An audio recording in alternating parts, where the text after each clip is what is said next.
make a damn schedule and stick to it. Okay, so what's the rule with the schedule? It's not a bloody prison. That's the first thing that people do wrong. They say, well, I don't like to follow a schedule. Well, it's like, well, what kind of schedule are you setting up? Well, I have to do this, then I have to do this, then I have to do this, you know, and then I just go play video games, because who wants to do all these things that I have to do? It's like, wrong.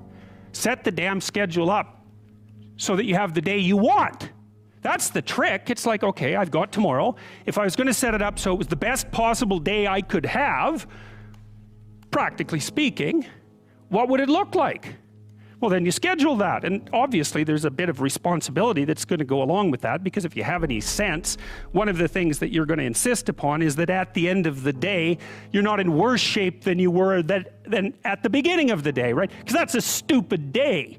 If you have a bunch of those in a row, you just dig, you know, you dig yourself a hole and then you bury yourself in it. It's like, sorry, that's just not a good strategy. It's a bad strategy. So maybe 20% of your day has to be responsibility and obligation, or maybe it's more than that depending on how far behind you are. But even that, you can ask yourself, okay, well, I've got these responsibilities, I have to schedule the damn things in. What's the right ratio of responsibility to reward? And you can ask yourself that just like you'd negotiate with someone who is working for you. It's like, okay, you got to work tomorrow. Okay, so I want you to work tomorrow. And you might say, okay, well, what are you going to do for me that makes it likely that I'll work for you? Well, you could ask yourself that, you know. So maybe you do an hour of responsibility and then you play a video game for 15 minutes. I don't know, whatever turns your crank, man. But, you know, you have to negotiate with yourself and not tyrannize yourself. Like you're negotiating with someone that you care for, that you would like to be productive and have a good life. And that's how you make the schedule. It's like, and then you look at the day and you think, well, if I had that day, that'd be good. Great. You know, and you're useless and horrible, so you'll probably only hit it with about 70% accuracy, but that beats the hell out of 0, right? And if you hit it even with 50% accuracy, another rule is, well, aim for 51% the next week, or 50.5% for God's sake, or because you're going to hit that position where things start to loop back positively and spiral you upward. Stop doing the things that you know are wrong that you could stop doing. Right? So it's a fairly limited attempt. First of all, we're not going to say that you know what the good is or what the truth is in any ultimate sense. But we will presume that there are things that you're doing that for one reason or another you know are not in your best interests. There's something about them that you just know you should stop. They're kind of self-evident to you. Other things you're going to be doubtful about. You're not going to know which way is up and which way is down. But there are things that you're doing that you know you shouldn't do. Now, some of those you won't stop doing for whatever reason. You don't have the discipline, or maybe there's a secondary payoff, or you don't believe it's necessary, or it's too much of a sacrifice, or you're angry or resentful or afraid. Who knows? So forget about those for now. But there's another subset that you could stop doing. It might be a little thing. Well, that's fine. Stop doing it and see what happens. And what'll happen is your vision will clear a little bit. And then something else will pop up in your field of apprehension that you will also know you should stop doing, and that you could stop doing, because you strengthened yourself a bit by stopping doing the particular stupid thing that you were doing before. That just puts you together a little bit more. And you could do that repeatedly for an indefinite period of time. And you know, that doesn't necessarily mean that you're going to ever be able to formulate a clear and final picture of what constitutes the truth and the good. But it does mean that you'll be able to continually move away from what's untruth and what's bad. And, you know, that's not a bad start. You know, I can't sleep at night because I'm thinking about something, and usually what I'll do is go write it down. I have some writing to do, so I get up and I go write down what I'm thinking, and that usually does the trick. But because I had been playing with YouTube, I thought, well, I'll try making a YouTube video and telling people what I'm thinking about, and see if that performs the same function as writing. And to me, the function of writing, well, it's twofold. One is conceivably to communicate with people, although the fundamental purpose for me is to clarify my thoughts so that I know to, you know, because if something is disturbing you, what that means is that it needs to be articulated. It's the emergence of unexplored territory, something that disturbs you. That's the right way to think about it. It's unmapped territory that's manifesting itself. It's like a vista of threat and possibility. And you need to articulate a path through it. And so that's what I was doing. It's like I was thinking, well, this is bothering me and this seems to be why, and here's what I think is going on. And so I made the videos, and in some sense, I didn't think anything more of it. You don't have to necessarily have done anything wrong for things to get completely out of control. It's a terrifying doctrine, but it's not a hopeless doctrine because it still says that there's a way forward, there's a pathway forward, and the pathway forward is to adopt a mode of being that has some nobility so that you can tolerate yourself and perhaps even have some respect for yourself as someone who's capable of standing up in the face of that terrible vulnerability and suffering, and that the pathway forward, as far as the existentialists are concerned, is by, well, certainly by the avoidance of deceit, particularly in language, but also by the adoption of responsibility for the conditions of existence and some attempt on your part to actually rectify them. And the thing that's so interesting about that is, well, two, as far as I'm concerned, and some of this is from clinical experience. You know, if you take people, and I've told you this, and you expose them voluntarily to things that they are avoiding and are afraid of, you know, that they know they need to overcome in order to meet their goals, their self-defined goals. If you can teach people to stand up in the face of the things they're afraid of, they get stronger. And you don't know what the upper limits to that are, because you might ask yourself, like, if for 10 years, if you didn't avoid doing what you knew you needed to do, by your own definitions, right, within the value structure that you've created to the degree that you've done that, what would you be like?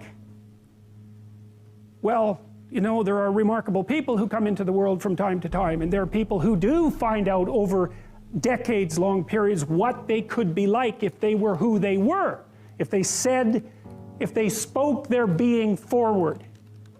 And they get stronger and stronger and stronger, and we don't know the limits to that. We do not know the limits to that. And so you could say, well, in part, perhaps the reason that you're suffering unbearably can be left at your feet, because you're not everything you could be, and you know it. And of course, that's a terrible thing to admit, and it's a terrible thing to consider, but there's real promise in it, right? Because it means that perhaps there's another way that you could look at the world, and another way that you could act in the world, so what it would reflect back to you would be much better than what it reflects back to you now. My experience is with people that we're probably running at about 51% of our capacity.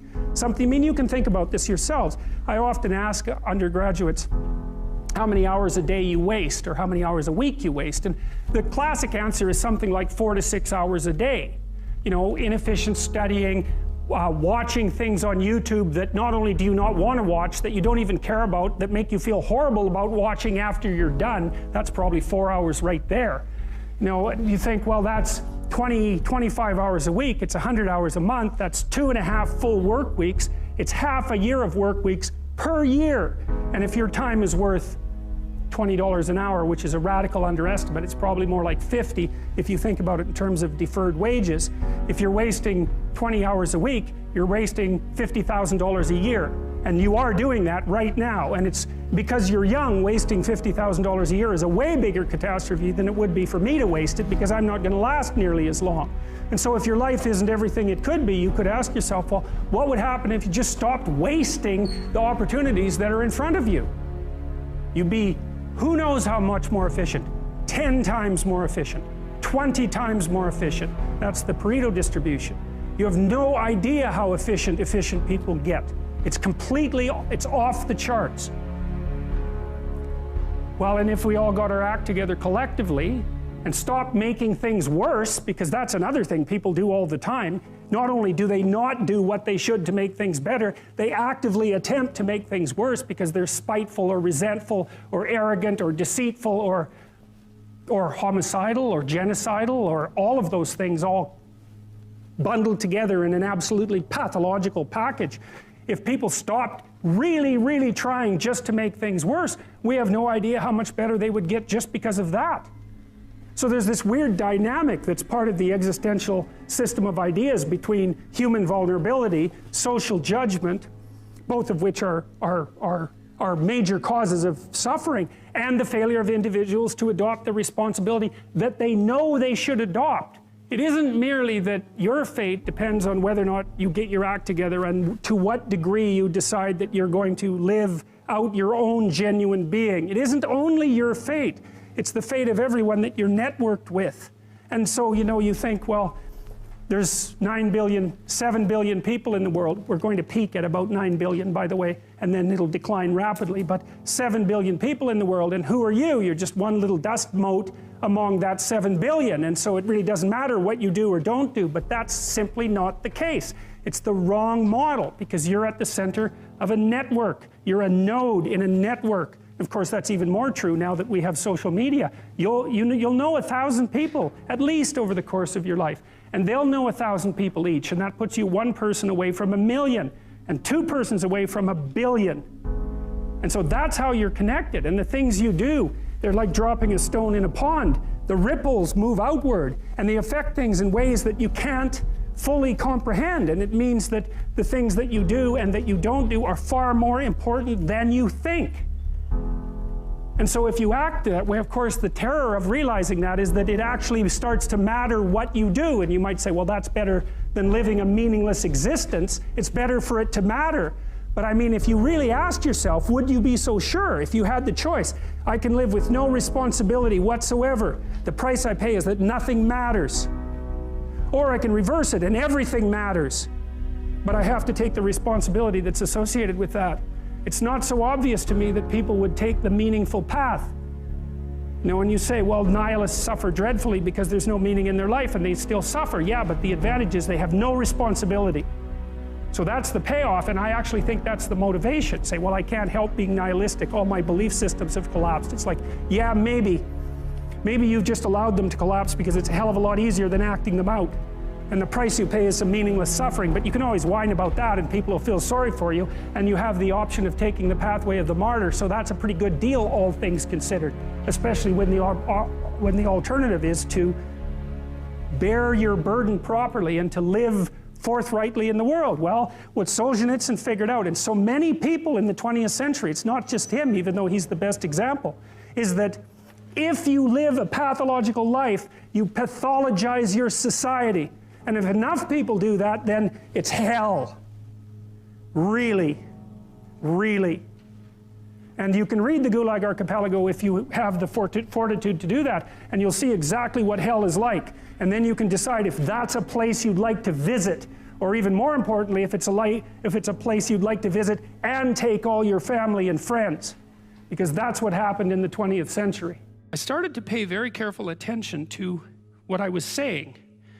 I don't know if that happened voluntarily or involuntarily, but I could feel a sort of split developing in my psyche, and the split, and I've actually had students tell me the same thing that has happened to them after they've listened to some of the material that I've been describing to all of you. But I split into two, let's say, and one part was let's say the old me that was talking a lot and that liked to argue and that liked ideas. And there was another part that was watching that part, like just with its eyes open and neutrally judging. And the part that was neutrally judging was watching the part that was talking and going, that isn't your idea. You don't really believe that.